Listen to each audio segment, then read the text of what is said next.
नदी के किनारे कौशल राज्य की राजधानी अयोध्या के राजा दशरथ की 3 महारानियों कौशल्या, कैकेयी और सुमित्रा के बीच उत्पन्न 4 पुत्रों राम, लक्ष्मण, भरत और शत्रुघ्न में राम सबसे बड़े थे। मर्यादा पुरुषोत्तम राम बचपन से ही दयालु, आज्ञाकारी, सरल स्वभाव के और ज्ञान, बुद्धि और विद्या में सबसे निपुण और स्मार्ट थे।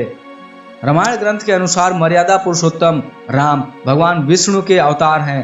राम साक्षात पूर्ण ब्रह्म परमात्मा होने के बाद भी एक सज्जन पुरुष की तरह, दोस्त के साथ दोस्त जैसा, माता पिता के साथ पुत्र जैसा, माता सीता के साथ एक सुशील पति जैसा, भाइयों के साथ भाई जैसा, गुरु और ऋषियों के साथ एक शिष्य जैसा और प्रजा के साथ एक राजा जैसा प्रेम पूर्ण व्यवहार किए हैं। इसलिए उनके हर एक चरित्र से हमें हर तरह की क्वालिटी और लर्निंग मिलती है। रामायण के महाकाव्य में 24,000 छंद और 500 सर्ग हैं, जो कि 7 भागों में बटे हैं। रामायण भगवान श्री राम, माता सीता और लक्ष्मण की एक अद्भुत कहानी है, जो संपूर्ण मनुष्य जाति को विचारधारा, भक्ति, कर्तव्य, रिश्ते, धर्म और कर्म के सही मायनों और उद्देश्यों की सीख देती है। रामायण के महासागर से कुछ बूंदे जल की मैं आपको देने की कोशिश करता हूं और आपसे रिक्वेस्ट करता हूं कि आप भी पूरी ध्यान और एकाग्रता से इस वीडियो को अंत तक जरूर देखिए, ताकि आप भी सागर के इन मोतियों को अपने अंदर बटोर सको। रामायण ग्रंथ से मनुष्य जाति को जो सबसे बड़ी सीख मिलती है वो है बुराई पर अच्छाई की जीत।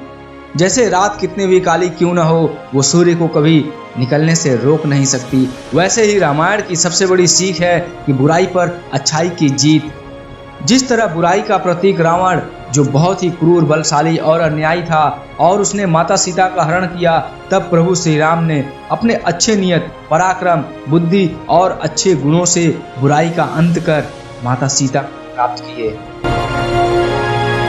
रामायण से दूसरी सबसे बड़ी सीख जो संपूर्ण मनुष्य जाति को मिलती है वो है वैभव और ऐश्वर्य से बढ़कर रिश्तों की मजबूत डोर सिर्फ रामायण में ही मिलती है। सभी भाइयों के बीच ऐसा प्यार जहां लालच, गुस्सा, विश्वासघात किसी के दिल में कभी नहीं आया। एक तरफ लक्ष्मण राम के साथ 14 साल वनवास के लिए गए, तो दूसरी तरफ भरत ने राजगद्दी को ठुकराकर श्री राम से माफी मांगते हैं और अयोध्या नगरी की कमान संभालने के लिए प्रार्थना करते हैं। आपसी रिश्तों के बीच ये प्यार संसार की सारी भौतिक सुखों को महत्वहीन बना देती है। तीसरी बड़ी सीख जो यह महाग्रंथ हमें देती है वो है बुरी संगति का बुरा असर। जैसे एक मरी हुई मछली पूरे तालाब की सारी मछलियों को मार देती है, जैसे एक सड़ा हुआ फल पूरी टोकरी के फल को सड़ा देता है, वैसे ही एक बुरी संगति हमारे पूरे जीवन को नष्ट कर देती है। ऐसा ही बुरा संगत माता कैकेयी ने दासी मंथरा के साथ किया, और जिस राम को वो अपने पुत्र भरत से भी बहुत ज्यादा प्यार करती थी, उनके लिए वो 14 वर्ष का वनवास मांग ली और एक खुशहाल परिवार को, एक सुखी संपन्न परिवार को दुख और उदासी में बदल दिया।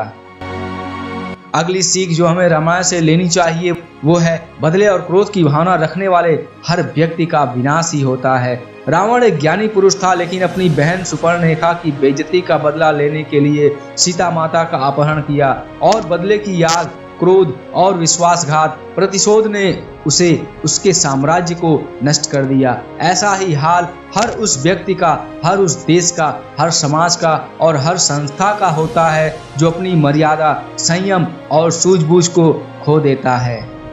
भगवान में विश्वास रखकर लगातार अपना कर्म करते रहने से ही सफलता हासिल होती है। ये अमूल्य सीख रामायण के उस घटना से मिलती है जब भारत और श्रीलंका के बीच समुद्र पर पुल बनाना था और न कोई साधन और न ही कोई संसाधन, फिर भी प्रभु श्री राम का नाम लेकर पूरा वानर सेना समुद्र पर पत्थर का पुल बना दिया। वैसे अगर आप भी अपने लक्ष्य के प्रति पूर्ण रूप से समर्पित हो, निष्ठावान हो और लगातार अपना कर्म किए जा रहे हो, तो वो दिन दूर नहीं है जब आप भी ऐतिहासिक सफलता प्राप्त कर लोगे। आप भी असंभव काम को संभव कर दोगे। रामायण सिर्फ एक कथा, कहानी या स्टोरी नहीं है, यह तो एक सफल और समृद्ध जीवन की कुंजी है, गाइड है, जिसे अपने जीवन में अपनाकर एक साधारण मनुष्य भी मर्यादा पुरुषोत्तम बन सकता है।